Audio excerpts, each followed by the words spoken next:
Adaptation, Shark's Den, Dragon Tank. Okay, historical occasion. The first one I actually get to say this directly to people. Hello, my beautiful watchers. Okay, so is anyone here not knowing what the premise is? Okay, well, okay. Basically, this is your chance to, I mean, I do show the Lost Adaptation. I compare books to films, all films to books, more precise, see how accurately they tie in. So there is a very long waiting list for requests. This is your chance to skip that queue and come up, pitch the idea of an adaptation that would make a good episode of Lost Adaptation, and that will be the very first thing I do after I get back from the convention. So, these are my lovely judges, because I am so weak-willed, I would not be able to choose anyone by myself. So, you want to introduce yourselves? Hi, I'm Underpants. I host a show called Renegade Fashion. I'm Ash. I do Radio Dead Air. I'm Luna. I do screenshots and Sailor Moon retrospective. And I'm Rampazmo, and I do Need for Game. Okay, can I just have a quick show of hands? Who is here to make a pitch? Okay, good. So we're going to do starting from the left and work our way back through the rows. That's okay, everyone? Okay, I think we're going to have to put a, there's about 7, 8 people. Yeah, Okay, so we've got an hour, so what, 5-minute time limit? I'm bad at that. You also need like 10 minutes at the end to tally up. Yeah, it's 2 minutes. 2 to 3 minutes. 2 to 3 minutes, then I'm going to be able to work with that? If it's shorter, that's fine. It doesn't have to go the full 2 minutes. You'll Okay, start so- playing the Oscars theme if they go over it. We'll just start like... So yes, this is my first time ever hosting a house, so I need to apologise if it is an absolute shit show. Okay, so let's just start with my left at the front. So let me see myself in that.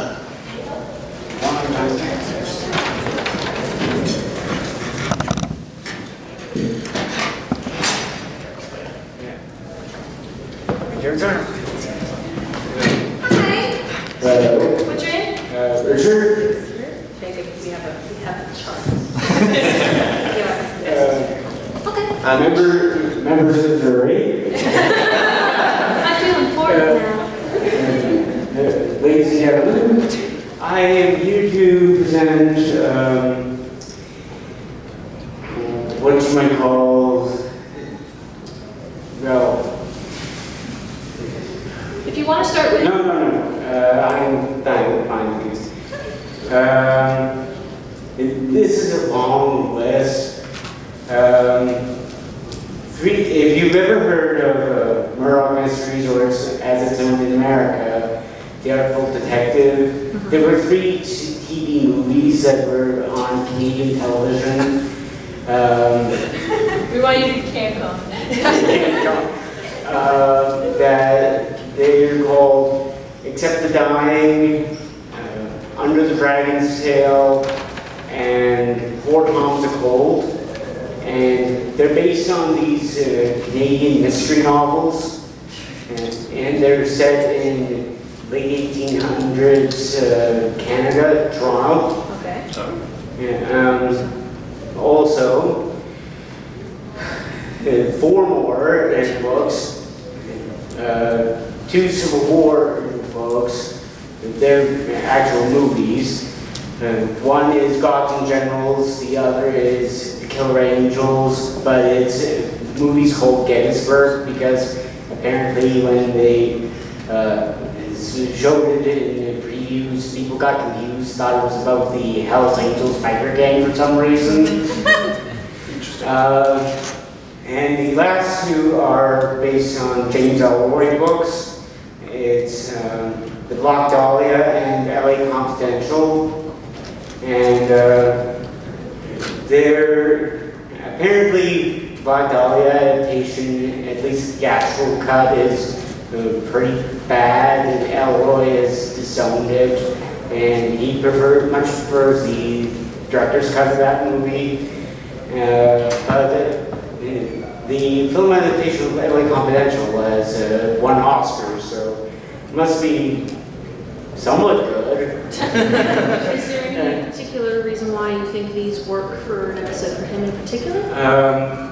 I just think that, well, I haven't seen him do any period pieces or mystery novels or American Civil War adaptations and that sort of thing. I just think that since you're living in America now, I figured that's just my request. Thank you so much. Thank you so much for those always really awesome to be like the first person up. Thanks for laying down that barbed wire. Thank you. So yeah, when you're telling us what you want, make sure you either give an example of why you think this will work for an episode, or just something that why you're really interested. Don't tell them how to do it. It's What? So yeah, We don't want to. We only have so much. cool. So we're doing marks out of 10 as the score, and then we're going to put down notes for. So I take it you want multiple. There will be multiple movies. Yeah. Okay. So yeah, that costs you some points because I'm very lazy. Anyone else have any notes? Only Confidential is an excellent movie, and I'd love to see anything of your own. Yeah, I would really like to see him take on some mysteries. So I'd be happy to see any of those. Yeah, definitely sounds interesting. Cool. Who's next?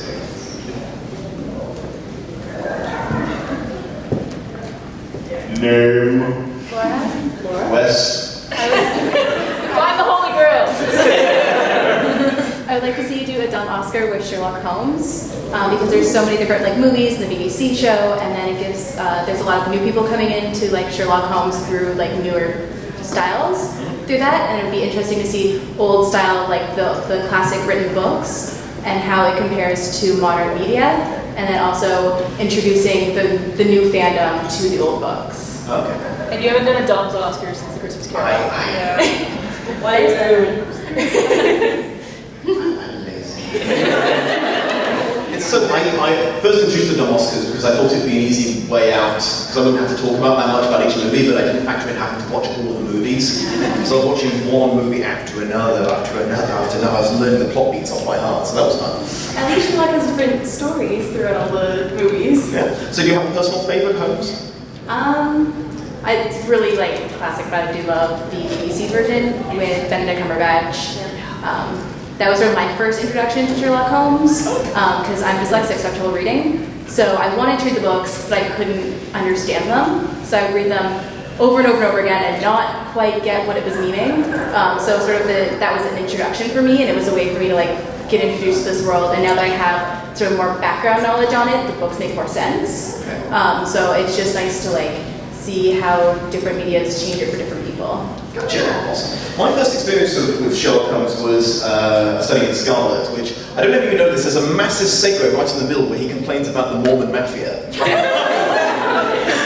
They're colonized part of America and then ran it under this iron fist of Mormon control. It's very strange. Oddly specific prejudice. And it just comes back to the story. I was like, and that's why I killed those men. Okay. Thank you so much. Thanks.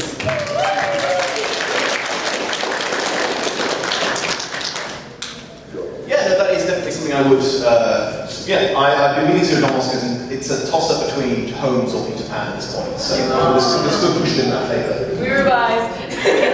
Peter Pan's also good. Again, you lose marks because again I'm very lazy, and that's the most work you can possibly ask out of me. So. I just had a real quick question for you. What do you think about the Robert Downey Jr. Sherlock Holmes? There was a bit too much supernatural elements in the movie because Sherlock Holmes was all about debunking supernatural and being no, there's a logical conclusion for everything and uses logic for everything. It's just the fact there's so much supernatural elements sort of splattered Did throughout he not debunk it at the end? He was like, no, it was actually frogs. He did, but it took it was very They go weird. it got weird. It takes a bit to get to that. Yeah. Okay. And just sort of I thought it was a little bit. It was good. I like Robert Downey Jr. But the TV show was a good movie. It was a decent movie. Stylish. Yeah, Very got a good. style. The directing is fine. Yeah. Cool. Excellent. Who's next? Great.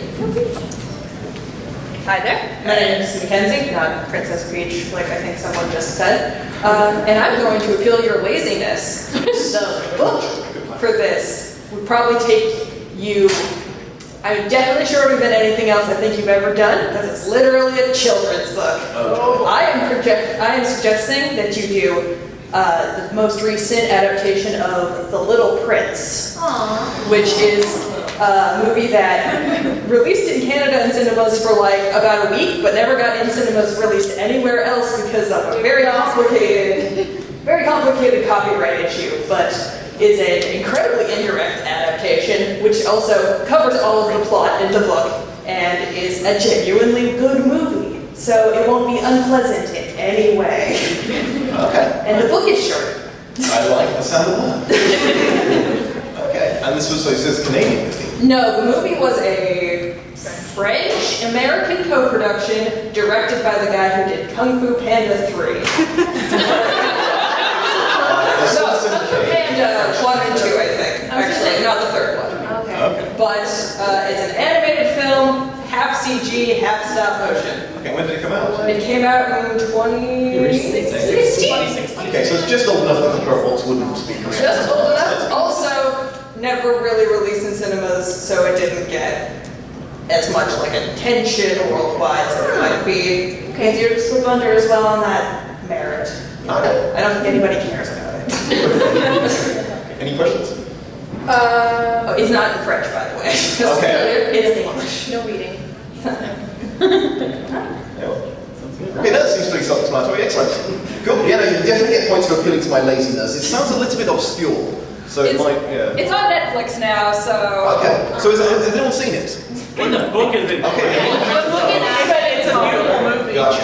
The book's a classic. It's actually really well done. Hey, Percy was first in French and then in English, I guess. I got the English version. I know correct. I read it when I was younger in high school in French. There's also isn't there also a like French anime based on the book as well? There's also So yeah, you know that as well.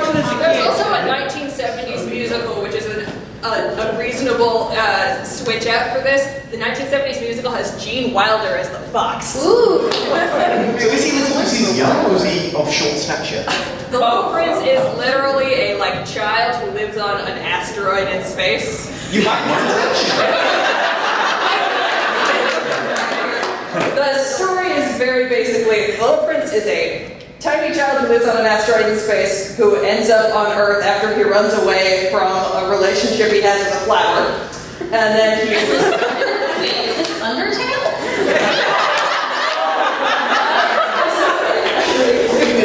This is intriguing. He then runs away to Earth. No, wait, before that, he runs away to various different insane asteroids with people who have very crazy Okay, lives. let's read this, no more spoilers. Then he goes on adventures and then very dramatic ending. Surprising ending for a children's book. So is he actually royalty, or is he like Princess in the artist formerly known as Prince? Or... The book is from the perspective of a World War I or II pilot who crashes in the desert and Sure you meets the didn't Earth. dream this. It is a French classic, this guy. It does sound very surreal. It's very surreal. I read it while you watched Sounds it. very French. Trust me, It is very it's very interesting. Okay. Alright. Awesome, thank you. Yeah. On the side, right? There's- Lana? So, first of all, your videos are amazing. I'm surprised nobody suggested this. They probably have online, but. Really quickly, put your name down, so. Rhiannon. R-H-I-A-N-N. N-O-N? Yeah. Yeah. What are you doing? So, again, I'm surprised no one said this, but, or just in case, I don't know if you've already done it, I looked it up, I didn't see it, so. Anne of Green Gables. I'm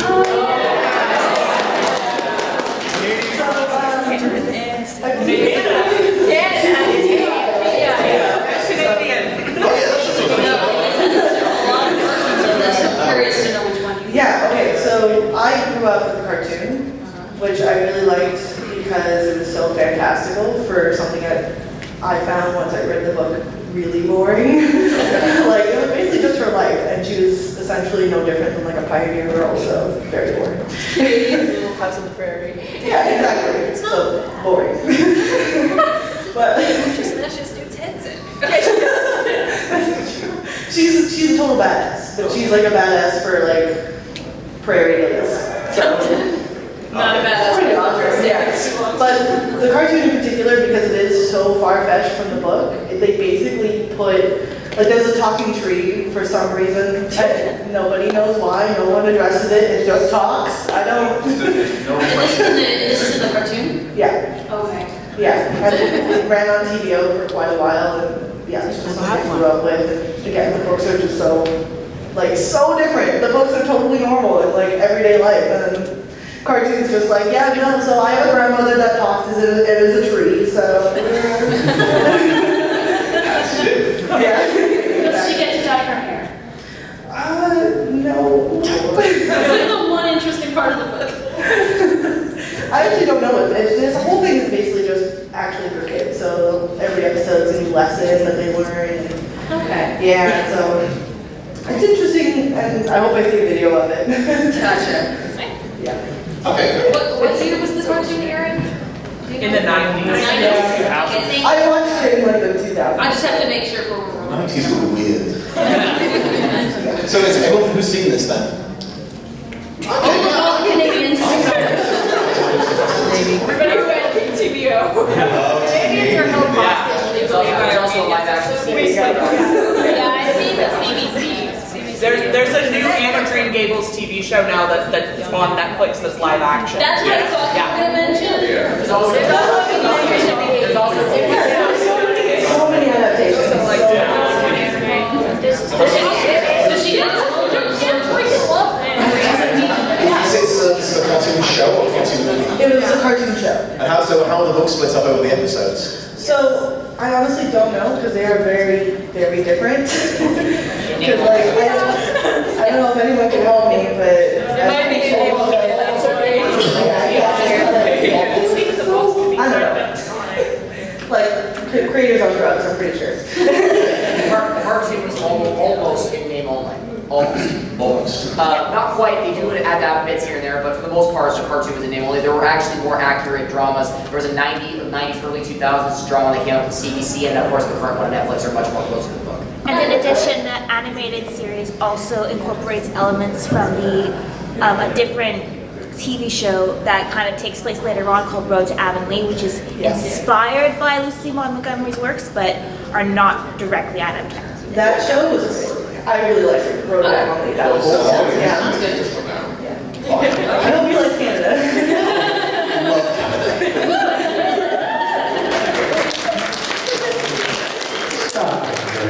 You're pandering, stop pandering. We like it, don't stop. It's awesome. Maple syrup. Yeah, I like it. Who's next in the second row? Yep. Oh, she came prepared. You gave me the drawing, didn't you? What's it? What's your name? Emma, one of your beautiful watchers. Thank you. Let's one check if we have the visuals. No, I almost, I'm so sorry. At least you got to look at it. There it is. So we were trying to figure this out yesterday. We have no idea what this is. It's like a Frankenstein guy, a vampire guy, a mummy girl, and just a guy. They're like children but monsters. Shapeshifter. We were trying to figure out what the deal was. Okay, so I have kind of a weird idea for a Lost in Adaptation review. It's a British series called Scream Street. It's a stop motion animation series. Oh. How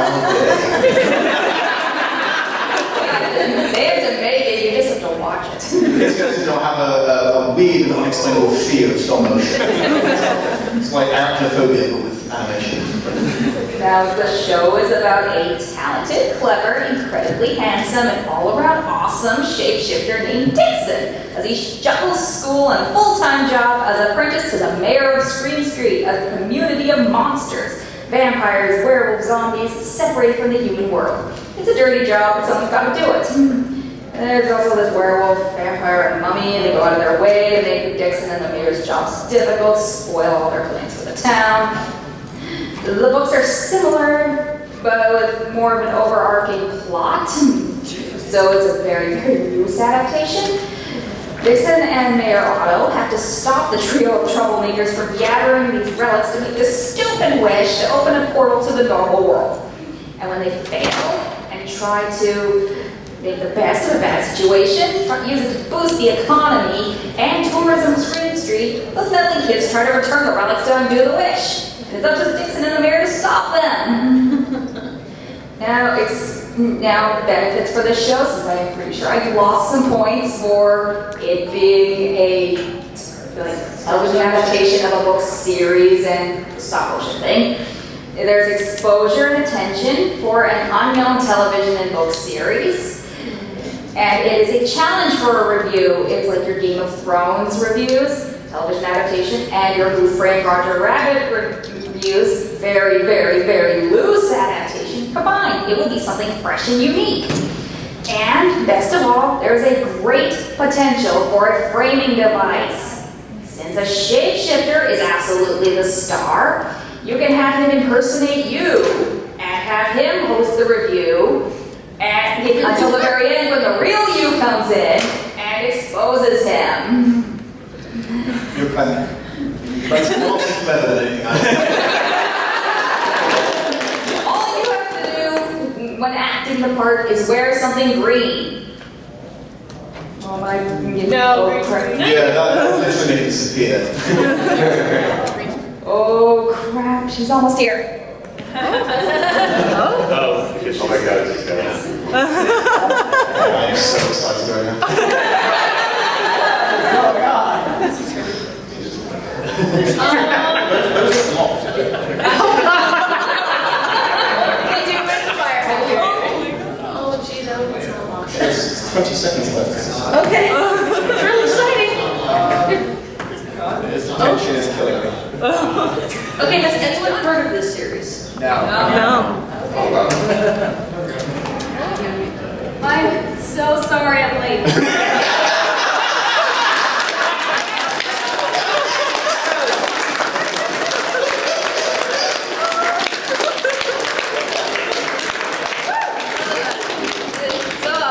I take it I've run out of time. Well, I was gonna suggest this show called Scream Straight. I hope you've heard of it. I really hope you have.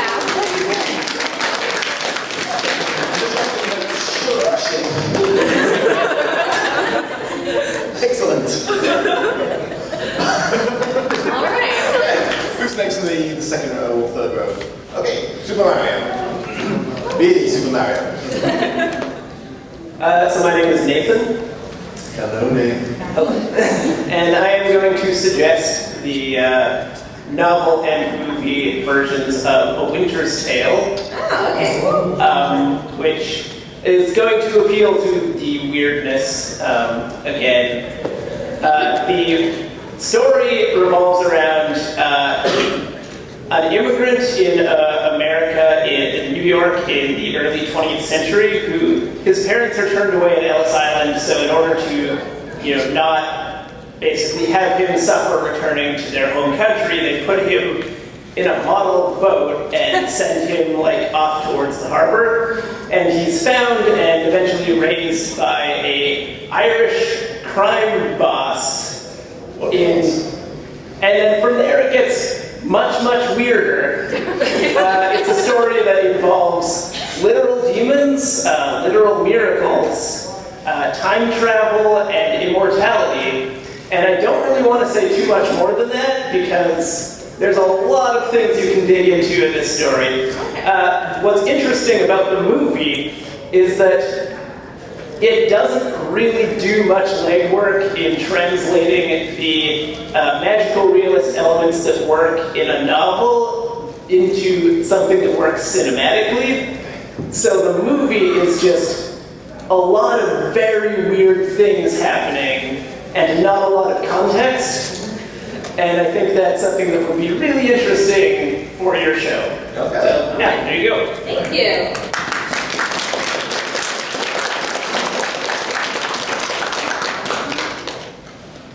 Any questions, Bob? No? Oh, I heard Winter's Tale, I got excited because I thought it was Shakespeare for a second. And now it's just me, sorry. Did you get marks for not being Shakespeare? No. Accent pursued by bear. Did you? Best stage direction. Awesome. Who's up next? So we're still working our way backwards. So, yeah. Sure. If we miss, If we miss you, sorry, I will swing back to you. Sorry, this was the least organised way I could have done this. Hello. First of all, I love your videos. Thank you so much for making them. I believe it was last year you did one of my favorite books and movies, The Last Unicorn. And that put me to mind of another novel and film duo that traumatized many 80s children, Watership Down. Sad rabbits. I'm sorry? Your name as well? Yes, my name is Bryna. I go by Kimi pretty much everywhere on the internet. But yes, I think it's fairly, almost kind of an infamous story at this point. But it's It scared me as a kid. It's like cute little rabbits. okay. It's a story from the perspective of normal rabbits in a less than normal lifestyle that might be normal for them because we don't know. But Okay. Okay, have you ever seen The Secret of NIMH? Yes. Worse.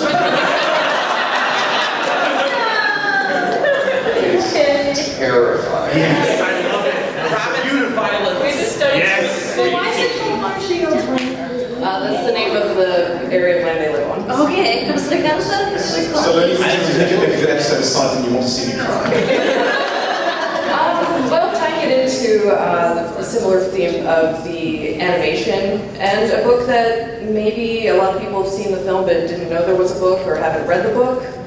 And basically, like I said, The Last Unicorn just put it to mind for me. And you read the book? Yes, it's one of my Is favorite anything books. you're aware of? It's a bit longer, but I think it's less than 500 pages. Okay. And there's a lot more narrative and stories within stories in it. One of my favorite books of all time. I think you would enjoy it. Yep.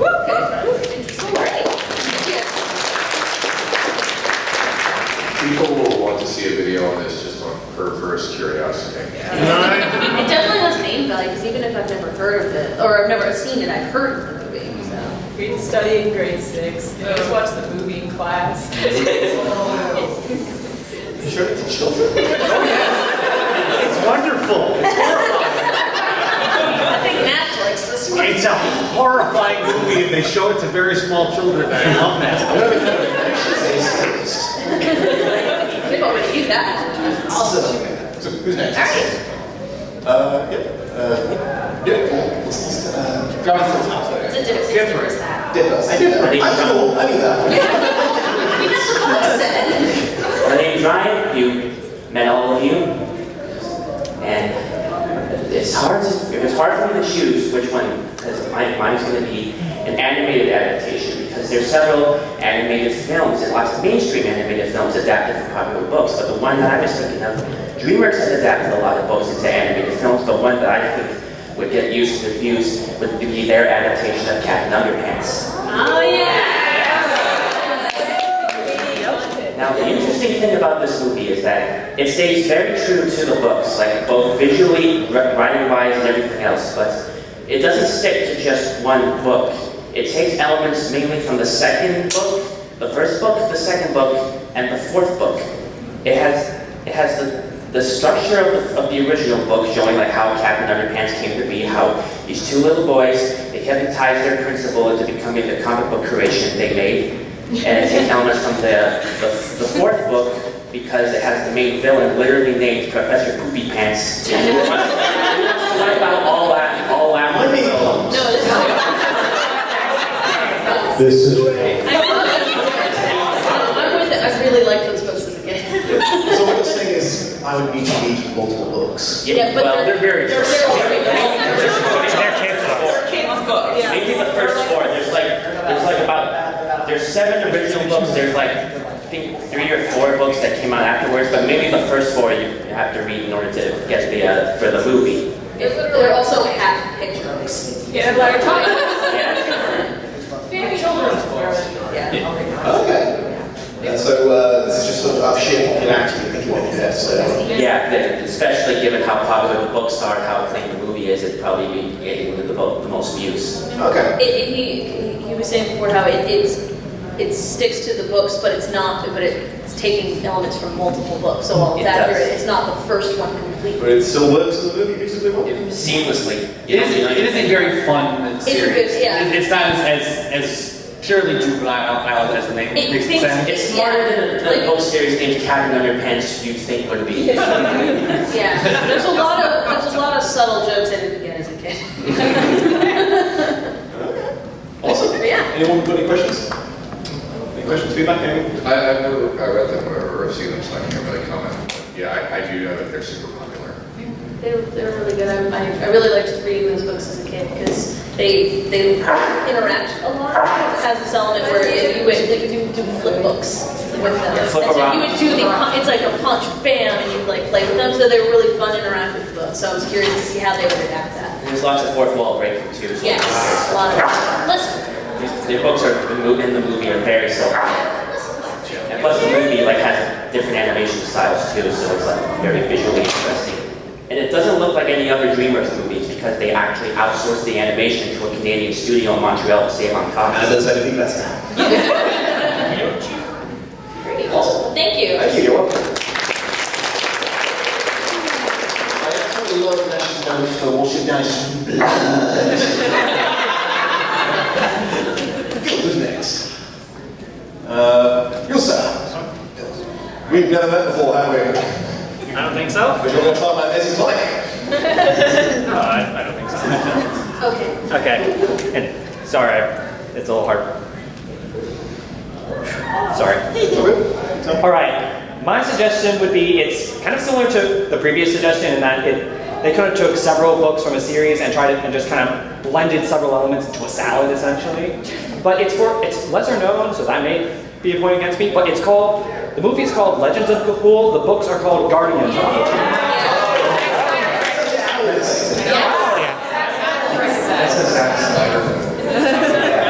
Yeah, so there's that. But what's interesting is it's a children's movie based on a series of young adult books. And I say young adult because they get gory. Like, it's about owls in a sort of red ball setting. There's there's several kingdoms. There's north and south. There's actually some very interesting politics. Owl politics. So it's somewhat it's not like Game of Thrones level, but there's a lot.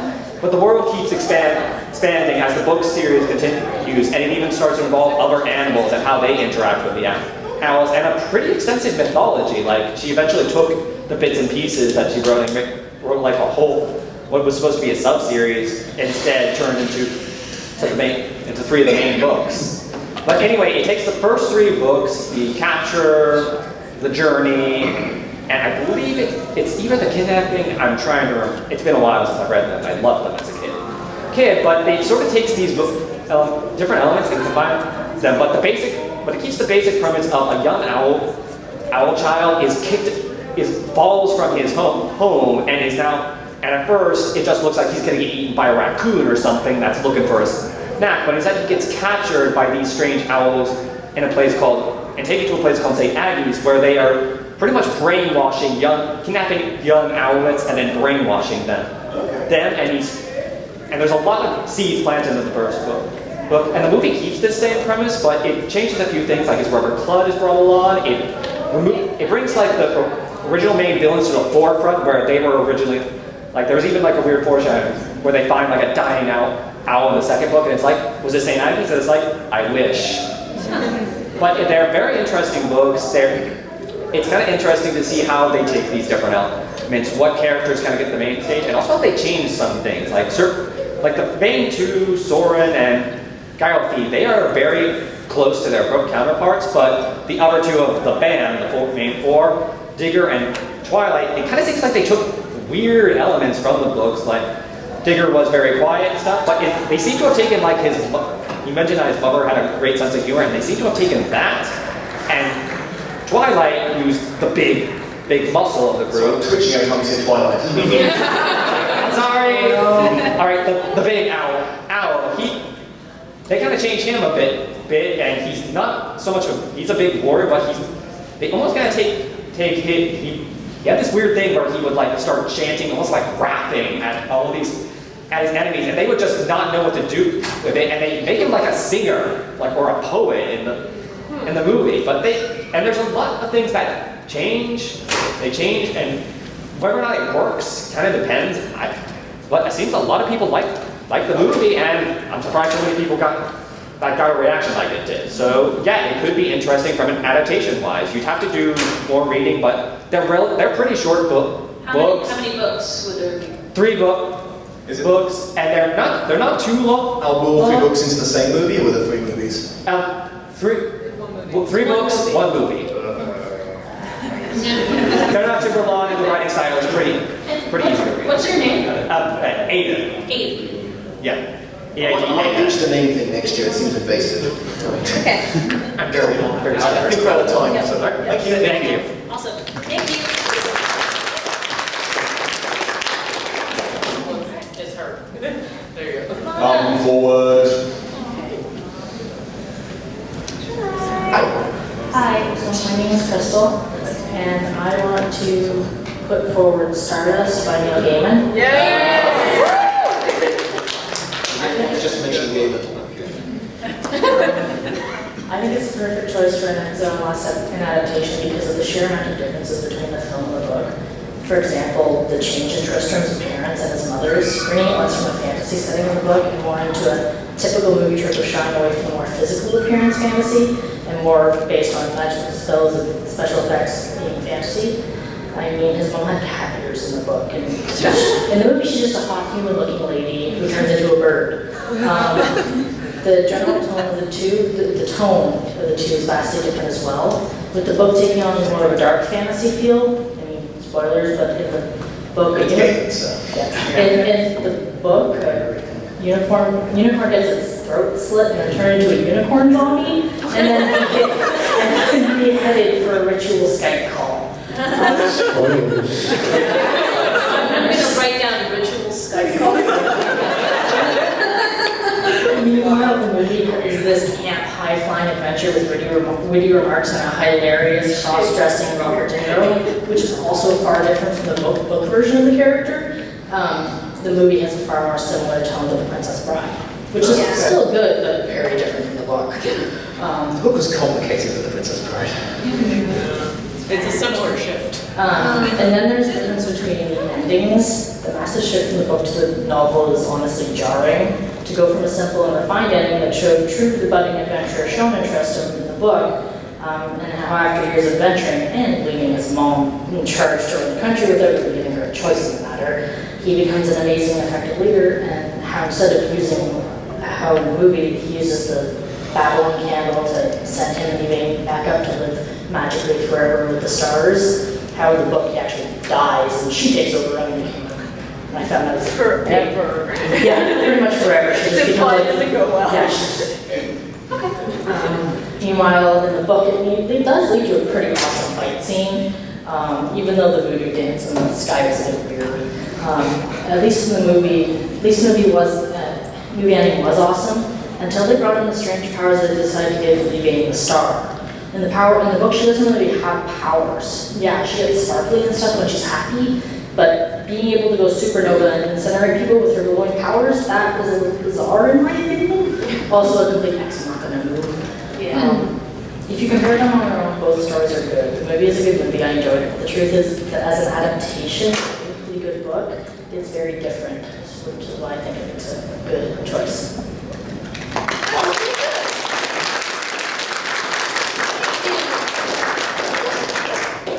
Okay, yeah, no, I've seen the film that, I haven't read the book, but I do enjoy Gaiman's work, so yeah, that could be fun. Has everyone seen Stardust? Yes. Everyone read it? Yes. I haven't watched It would be really good. Sure. Yeah. So you guys will be the ones with the actually comments, right? Did he do any consulting on the movie? Gaiman was one of the producers, but he did not, from what I've read, he had no interaction with the script. Okay. So he's one of the producers, but 2 people wrote the film and everything, so. Great, thank you. Thank you very much.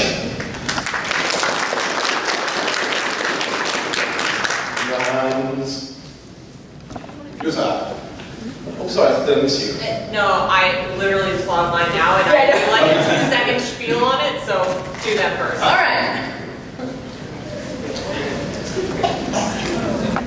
Hello, esteemed panel I have never met before in my life.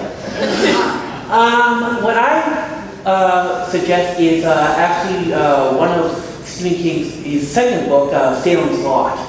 Okay. Oh, what's your name? Eric. Thank you.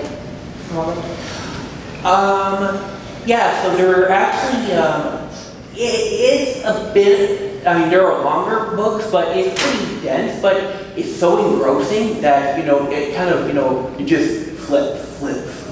So it doesn't seem like a long book.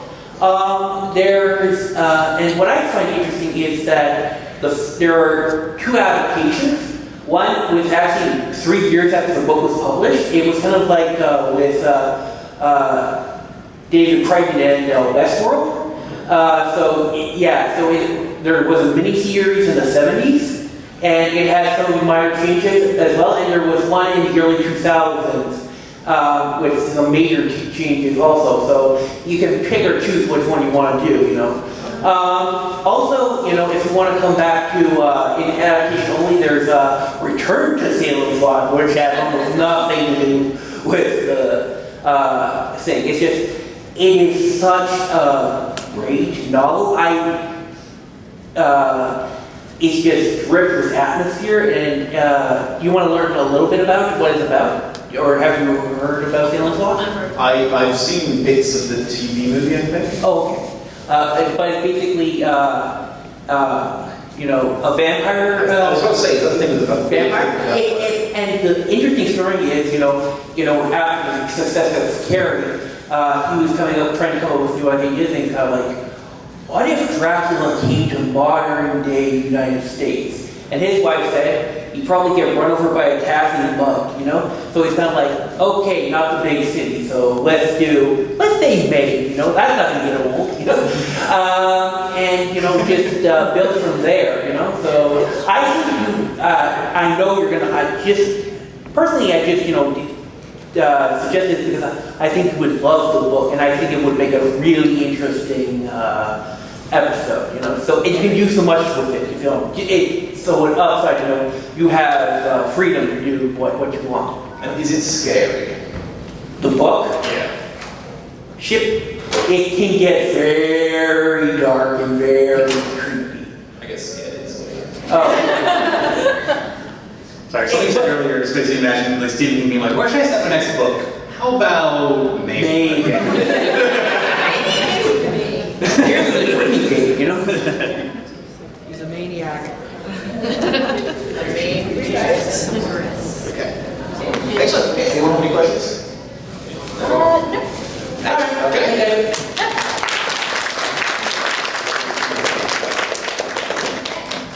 Awesome. So who was next? Yep, you saw.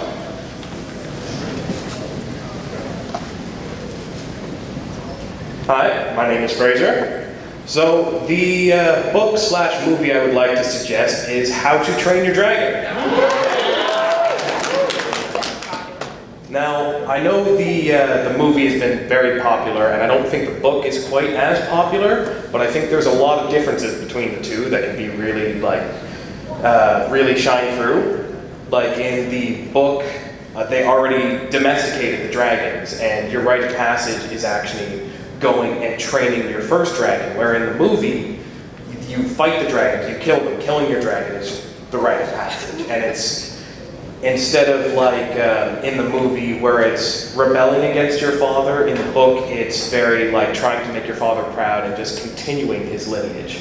So does it have any associations to the book whatsoever? It does. It kind of yeah, they both have the dragons, and Toothless in the book is kind of a nothing dragon, very basic, where they just kind of turned him into this big, ultimate best of the best kind of dragon. They really wanted to make him like a flying scene, so he went from being like the tiny dragon that you see in the one scene with the fish, and then they made him the Night Fury, but in the actual book it's supposed to be that tiny dragon you see. Okay. Yeah, so it's kind of animated. In the book, he was supposed to be, he was trying to say oh no, this isn't a very weak young dragon, it's toothless, it's rare. I promise, it's rare, I got a good one. If it's okay, I can add, maybe mention something about the female Toothless as well. Sorry, I haven't seen already either of these things, so. In the most recent movie, they've made Toothless 2.0, aka White Toothless, aka Female Toothless.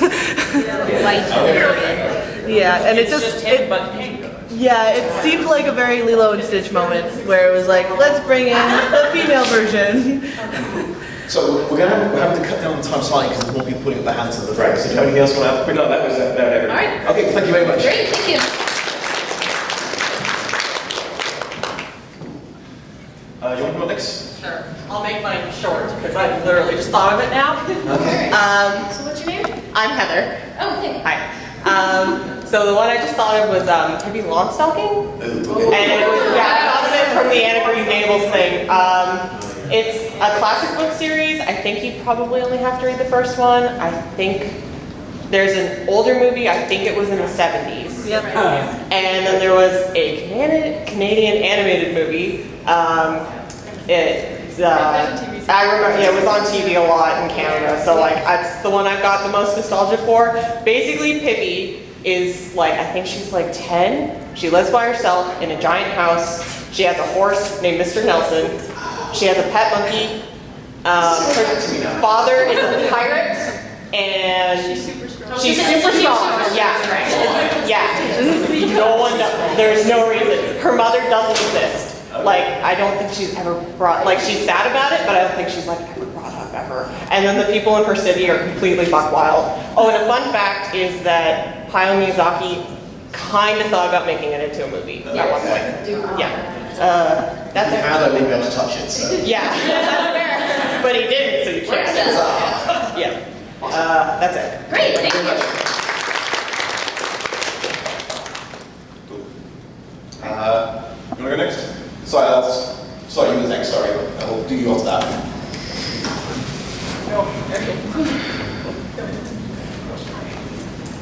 So next year I'll ask for more time and have a better system for working for you guys. Flying toilet. Hello. Hi, my name is Lydia, and my suggestion is the TV adaptation of American Gods. Ooh, okay. And it's really similar, but it also has like a lot of, it like sticks to the plot, but also has a lot of differences that I think actually improve upon a lot of flaws in the book. Okay. Because I've got American Gods with Neil Gaiman also? Yeah. It's the one I've been trying to get you to watch. Have an hour. It's really good. Yes, you think make a good episode? Yeah. Is there anything, any part of it that you thought might be interesting for him to talk about in particular? Maybe like, I think the treatment of the female characters is a lot different in the TV show. Like I think it's just kind of better in the TV show. Great. Okay. Thank you.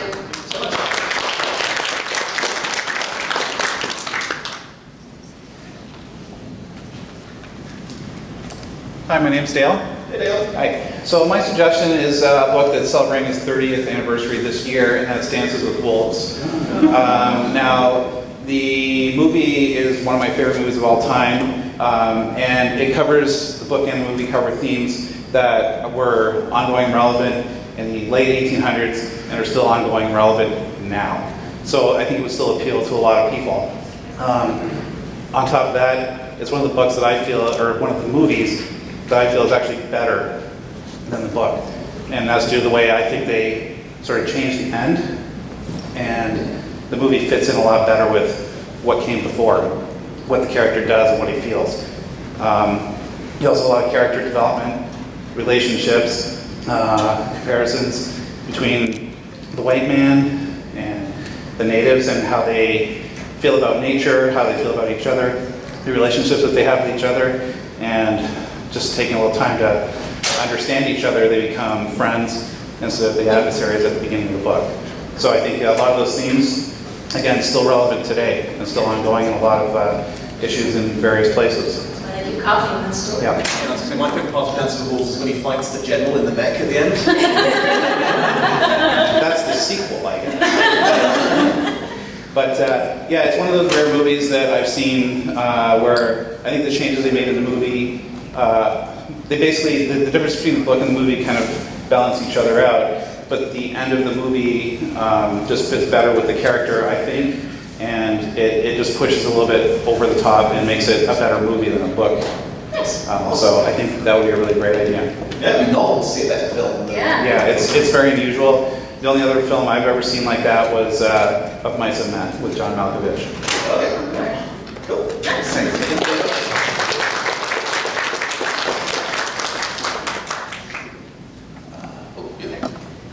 I promise mine's quick. Okay. Okay. Just continuing on with books I made as in junior high. I've got one, it's less than 200 pages and it's got an all-star cast movie. S.E. Hinton's The Outsiders. So I promise it's a really super short book. It's coming of age, it's about a class divide, there's murder, there's cop drama. It's a little bit topical, so you can get into like stuff that's going on in the United States versus how it's portrayed in the book. Patrick Swayze's in the movie, Tom Cruise is in the movie. Oh man, who else is in the movie? Like everybody from the 80s is in this movie. You won't recognize them, those are all super babies. They're all like babies, but but quick read. It's a really, really fun movie to watch. It's depressing as hell at the end. But yeah, definitely check it out, even if you don't do it now. Okay, awesome. What's your name? I'm Megan. That was actually, S.E. Hinton wrote that when she was 16? Yeah, she was really young when she wrote that. She by S.E. Hinton because they wouldn't publish a book by a 16-year-old girl. Yeah, and she consulted on the movie. She's actually in the movie. Oh, yeah. She's the nurse. Okay, yeah.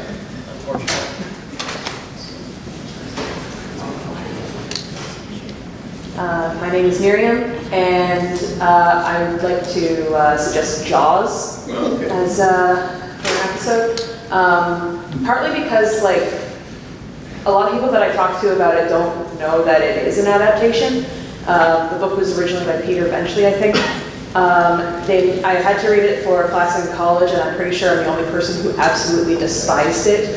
If people think that the shark takes a really long time to show up in the movie, the plot stops absolutely dead. Like a third of the way into the book, you focus on Mrs. Brody having an affair. Really selling the book.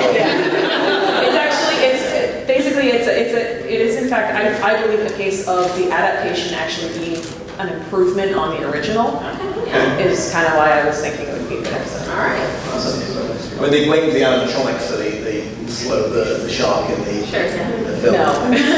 That might have been part of it, but the book just, it drags. And the movie, the one thing that the book can really boast over the movie is that they actually give an explanation in the book as to why the mayor's like, no, we have to keep the beaches open, whereas in the movie it's just, because. I'm just one guy in every story. Yep. Keeps the plot going.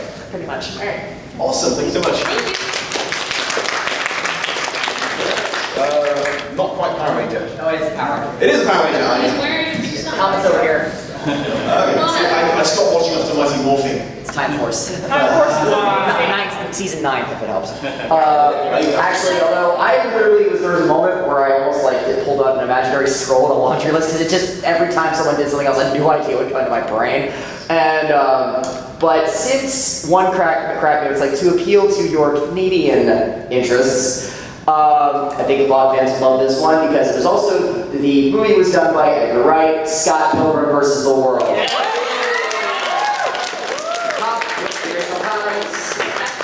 Oh, sorry. You're good. Yeah.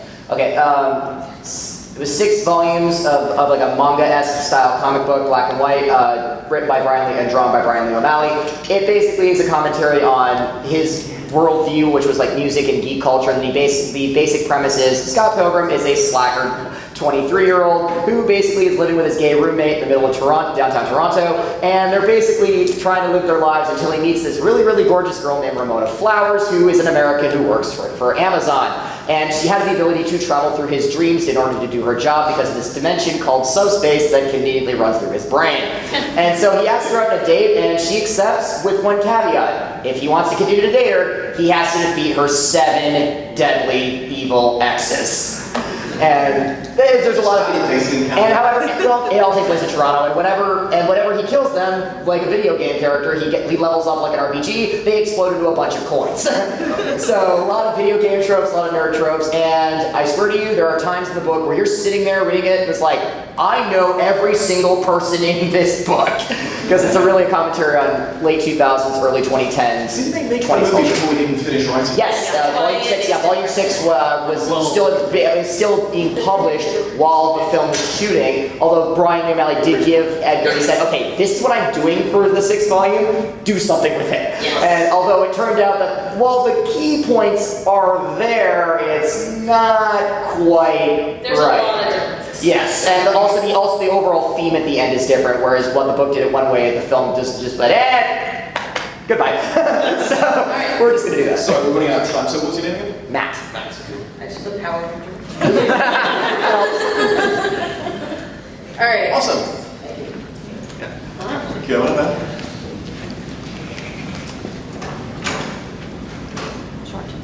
Hi, my name's Anne, and the adaptation I'm pitching is The Big Short.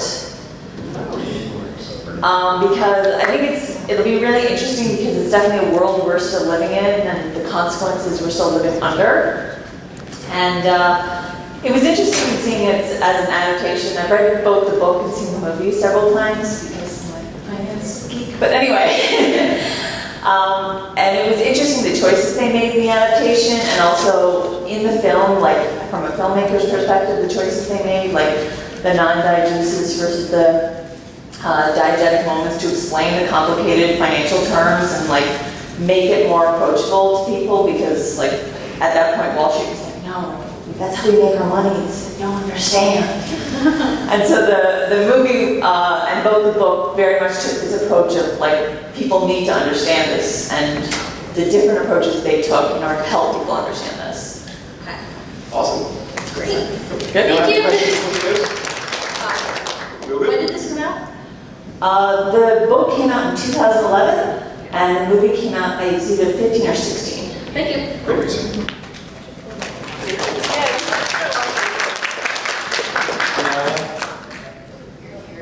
Come on up. So I'm trying to think of the script. It's you there, in the shirt with the face. Hello, my name is Elisa. I'm also known as Bianca Alligator, and one book I would love to see you do for a Lost in Adaptation is Animal Farm. And despite, it was written in 1945, and despite George Orwell calling it a fairy story, like the allegories are quite interesting, like to real life. I mean, for those who don't know, it was all about how a bunch of animals like revolt against their like lazy and abusive owner to set up like their own ideals, like what they call animalism. But over time, like the part of the revolution are like slowly corrupted. And there's actually 2 adaptations of this book. There was an animated film in 1954, and then there was a live-action made-for-TV movie in 1999 with animatronic animals. And in the 1999 version, there were some cast members like Kelsey Grammer and Sir Patrick Stewart are in it. And I mean, it's interesting like how both how all 3 end. I mean, in the book, it's like, when it ends, it's like, well, now what? But in the book, they actually branch off into 2 different directions of how they wanted to actually give it an ending, and just instead of just leaving like kind of like a foreboding ending in the book. And I feel that's why it would be a great one to be adapted. You probably would be worth it just for that comment ending. Awesome. Thank you. So much.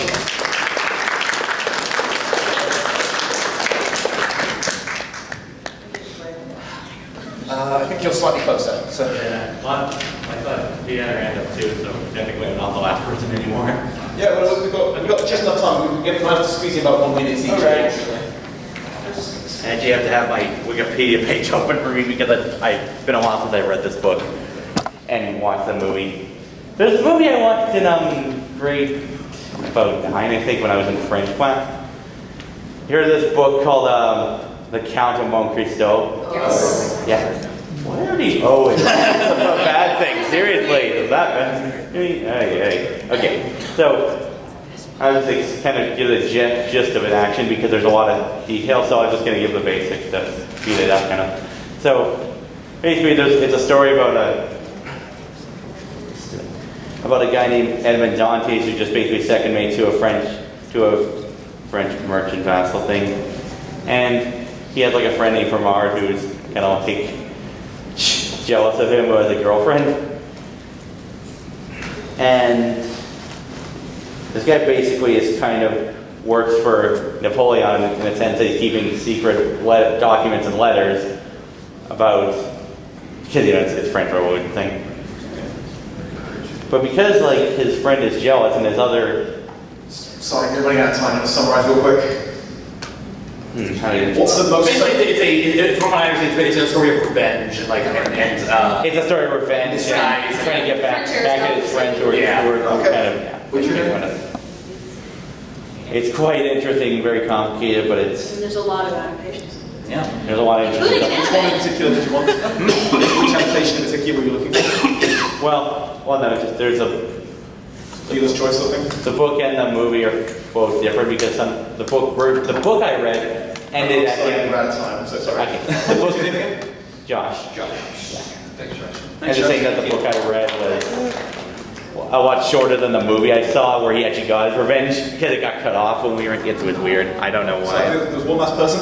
I'm so sorry to rush you. My time is so awful. My time management is awful.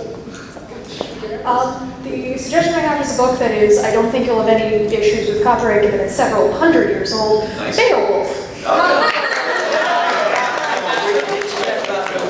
The 2007 one with Angelina Jolie.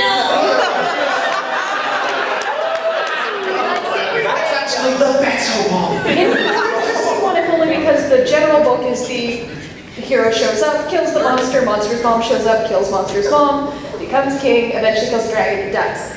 The adaptation, which was written by Neil Gaiman, or co-written I should say, and directed by the same guy who did Roger Rabbit, Death Becomes Her, The Polar Express, etc.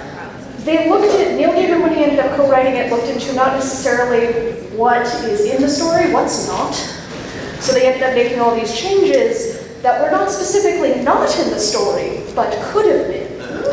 Such as making Hrothgar, the guy who owns the actual alehouse, the father of Grendel, and then making Angelina Jolie's character, who's supposed to be a sea witch, Angelina Jolie kind of gold. Doesn't say it doesn't, but it's on epic poem.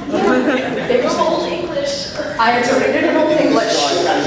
I don't recommend it. What's your name? Rihanna. Okay. Awesome. So any last points? I think it'd be an interesting adaptation, if only for the changes that were made by the writing team, as well as just the, well, it could have happened, it doesn't say it did. And also, it covered a goal that I think is continuity breaking, given how slowly it moves. Gotcha. Awesome. Thank you so much.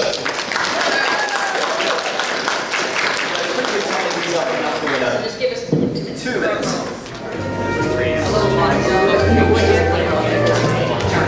Okay, we have a winner.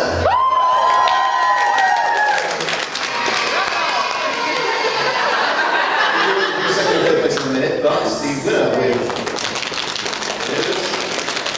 Screen Street.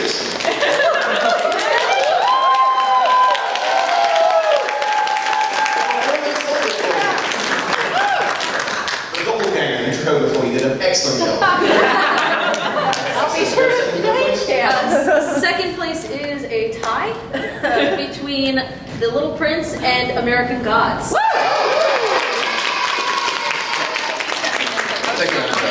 want the third place? That's also a tie. Third place was tie again between Stardust and Beowulf. Okay.